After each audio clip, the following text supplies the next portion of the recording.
Kenapa sampai guru-guru tahu si Madrid ini narkoba, tahu dari mana informasi ini? Aku tahu nggak? Siapa yang tahu? Informasi ini dapat dari mana?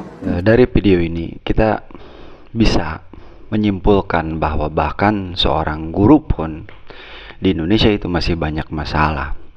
Memang di satu sisi kita prihatin kepada keadaan guru-guru terutama honorer yang kesejahteraannya masih kurang. Namun kita juga tidak bisa menutup fakta bahwa banyak guru-guru di Indonesia itu punya banyak masalah. Pendidik-pendidik di Indonesia itu banyak mengalami masalah. Entah itu ketika menegur murid ya, atau ya ini contohnya gitu, tanpa bukti menuduh, atau bahkan dalam saya baca komen-komen itu ininya anaknya itu dibully sama oleh guru gitu. Ya ini dunia pendidikan di Indonesia masalahnya bukan hanya pada sarana prasarana, atau bahkan memang bukan hanya pada murid yang nakal saja, tetapi pada sisi gurunya pun banyak melakukan masalah. Entah itu misalkan pungli dengan dalih study tour, atau bahkan ya dulu saya pernah gitu ketika mau kelulusan gitu,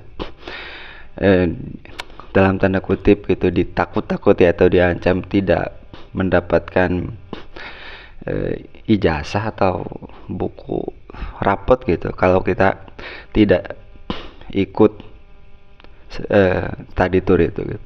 Inilah kenyataan yang harus kita lihat di Indonesia. Bahkan guru di Indonesia itu bermasalah, dan kita harus sadar bahwa ini adalah kenyataan. Dan bagi saya, menurut saya gitu, guru-guru di Indonesia pun harus peduli, introspeksi diri bahwa mereka punya tanggung jawab untuk mencerdaskan bangsa, untuk mencerdaskan anak-anak ini, untuk memperbaiki moral mereka. Dan itu harus dimulai dari kita masing-masing. Bukan hanya kita mengharuskan anak didik kita menjadi baik, sedangkan kita masa bodoh. Itu tanggung jawab moral kita sebagai guru.